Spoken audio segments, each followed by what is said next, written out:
বিসমিল্লাহির রহমানির রহিম। সুপ্রিয় শিক্ষার্থী বন্ধুরা, মহসিনস ইংলিশের পক্ষ থেকে তোমাদের সবাইকে জানাই শুভেচ্ছা ও স্বাগত। আমরা ইতিমধ্যে তোমাদের ষষ্ঠ থেকে অষ্টম শ্রেণী পর্যন্ত যে পাঠ পরিকল্পনা সিলেবাস সেটা পেয়ে গিয়েছি। তো সেখানে আমরা দেখলাম কোন টপিকে কত থাকবে, ফার্স্ট পার্ট এবং সেকেন্ড পার্ট কি কি থাকবে অলরেডি আমরা পেয়ে গিয়েছি। তার ধারাবাহিকতায় আজকে আমরা তোমাদের জন্য চেঞ্জিং সেন্টেন্স নিয়ে আলোচনা করব। ষষ্ঠ থেকে অষ্টম শ্রেণী পর্যন্ত যারা আছে তাদের সেই টপিকটি খুবই গুরুত্বপূর্ণ এবং নবম দশম শ্রেণীতেও চেঞ্জিং সেন্টেন্স আছে। তার মানে হচ্ছে তোমার 6 থেকে দশম শ্রেণী পর্যন্ত, মানে ষষ্ঠ থেকে দশম শ্রেণী পর্যন্ত তুমি এই চেঞ্জিং সেন্টেন্স গুলো করতে পারবে এবং পরবর্তীতে তোমার ইন্টারমিডিয়েটও এই চেঞ্জিং সেন্টেন্স থাকবে ইনশাআল্লাহ। তো পরবর্তীতে দেখো আজকে আমরা আলোচনা করব transformation of sentence. Transformation of sentence. Transformation of sentence মানে হচ্ছে কি? বাক্যের পরিবর্তন। তাহলে বাক্যের পরিবর্তন হচ্ছে কিন্তু অর্থের পরিবর্তন হবে না, এটাকে বলা হয় ট্রান্সফরমেশন অফ সেন্টেন্স। যদি বাক্যের পরিবর্তনের সাথে সাথে অর্থের পরিবর্তন হয়ে যায় তাহলে সেটা ট্রান্সফরমেশন অফ সেন্টেন্স নয়, সেটা হচ্ছে কনভার্সন অফ সেন্টেন্স। তোমাকে এই জিনিসটা মাথায় রাখতে হবে। তো ট্রান্সফরমেশন অফ সেন্টেন্সের কতগুলো ধাপ আছে, সে ধাপের ভিতরে আজকে আমরা যে টপিকটি নিয়ে আলোচনা করব সেটা হচ্ছে অ্যাফার্মেটিভ থেকে নেগেটিভ। কিভাবে একটা সেন্টেন্সকে হ্যাঁ বোধক থেকে না বোধক করা যায় অথবা না বোধক থেকে হ্যাঁ বোধক করা যায়, আজকে এই টপিকটি নিয়ে আলোচনা করব। তাহলে আর দেরি না করে চলো আমরা শুরু করে দেই।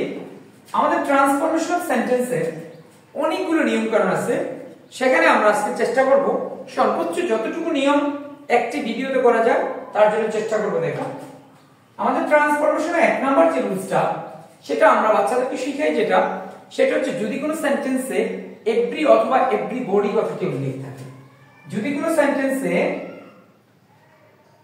এভরি অথবা এভরি বডি এই কথাটি উল্লেখ থাকে তাহলে আমরা ডিটেইলস রুলসটি লিখব না, আমরা শুধু আজকে হাইলাইটস করব ট্রান্সফরমেশন সেন্টেন্স কি কি ভাবে হচ্ছে সেইগুলো নিয়ে আমরা আজকে হাইলাইটস করব। যেমন এভরি অথবা এভরি বডি থাকলে এই এভরি অথবা এভরি বডির জন্য আমরা there is no dot dot dot but এই শব্দটি ব্যবহার করব। কি ব্যবহার করব আমরা? There is no dot dot dot but অথবা there is none, there is none dot dot dot but এই জাতীয় শব্দ বসাবো, অথবা দেয়ার ইজ নোবডি বসাতে পারি আমরা, দেয়ার ইজ নোবডি। যদি কোনো সেন্টেন্সে বডি উল্লেখ থাকে তাহলে আমরা সরাসরি সেখানে কি ব্যবহার করিয়ে দেব? কি ব্যবহার করব? বডি শব্দটি উল্লেখ করে ফেলবো, there is nobody. Basically হচ্ছে তোমাকে there is no dot dot dot but অথবা there is none dot dot dot but. যদি কোনো সেন্টেন্সে স্পেসিফিক উল্লেখ থাকে এভরিবডি তাহলে সেখানে আমরা there is nobody as usual ব্যবহার করতে পারবো, কোনো সমস্যা নেই। তো দেখো just an example, every mother loves her child। এটা আমরা एग्जांपल হিসেবে ব্যবহার করছি, দিস ইজ অ্যাফার্মেটিভ সেন্টেন্স। এটাকে যখন আমরা নেগেটিভ করব তাহলে এভরি পরিবর্তে আমরা কি বসাবো? There is no, there is no mother but loves her child. এর অর্থ দেখো every mother loves her child, প্রত্যেক মাই তার সন্তানকে ভালোবাসে। আর আমরা লিখেছি কি there is no mother but loves her child, এমন কোন মা নেই যে তার সন্তানকে ভালোবাসে না। তাহলে সেন্টেন্সের পরিবর্তন হয়েছে কিন্তু অর্থের পরিবর্তন হয় নাই। তো দেখো every mother loves her child, there is no mother but loves her child. তাহলে আরেকটি উদাহরণ নিয়ে আমরা আলোচনা করি।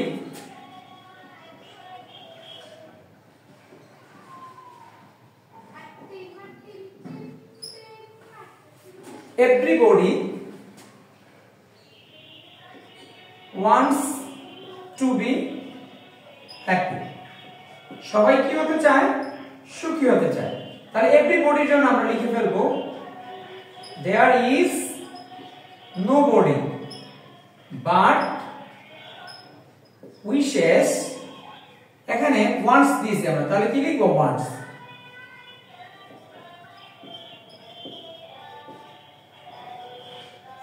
তাহলে there is nobody but wants to be happy, এমন কেউ নাই যে কি হতে চায় না, সুখী হতে চায় না। তাহলে এগুলো আমাদের 1 নাম্বার রুলস। আর 2 নাম্বার রুলস হচ্ছে অনলি অথবা অ্যালোন থাকলে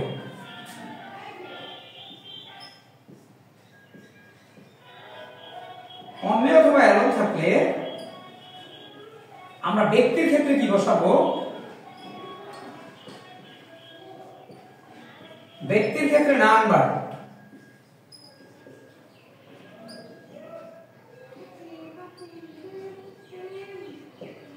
বস্তুর ক্ষেত্রে নাথিং বাট, বয়স অথবা সংখ্যার ক্ষেত্রে নট মোর দেন অথবা নট লেস দেন। এই শব্দটি বসিয়ে আমরা কি করব, বসিয়ে অ্যাফার্মেটিভ থেকে নেগেটিভ করব। তাহলে প্রিয় শিক্ষার্থী বন্ধুরা, আমরা এখানে দ্বিতীয় রুলস পেয়ে গেছি, যদি কোনো অ্যাফার্মেটিভ সেন্টেন্সে অনলি অথবা অ্যালোন শব্দটি তুমি পাও, তাহলে অনলি অথবা অ্যালোনের পরিবর্তে 3টা জিনিস তোমাকে মাথায় নিতে হবে। একটা হচ্ছে ব্যক্তি, বস্তু, বয়স বা সংখ্যা। যদি ব্যক্তি হয় তাহলে নাম্বার, বস্তু হলে নাথিং বাট, আর বয়স বা সংখ্যা হলে নট মোর দেন অথবা নট লেস দেন। তো দেখো আমরা একটা উদাহরণ দিয়ে দিচ্ছি, affirmative, only Allah can help us. তাহলে এই অনলির পরিবর্তে আমরা দেখো কি বসাবো, এখানে নাম্বার, কারণ এই আল্লাহটা এখানে ব্যক্তিবাচক বোঝাচ্ছে।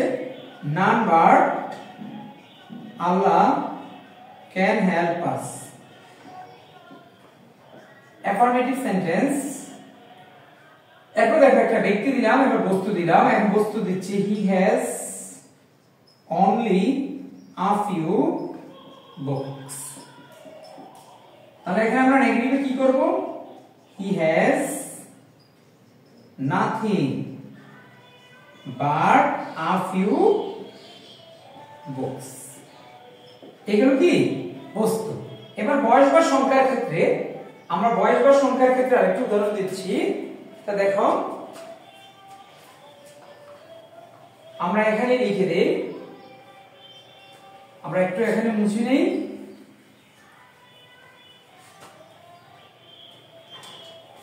দেখো অ্যাফার্মেটিভে বয়স বা সংখ্যা যখন বোঝাবে, Rima is only 10 years old।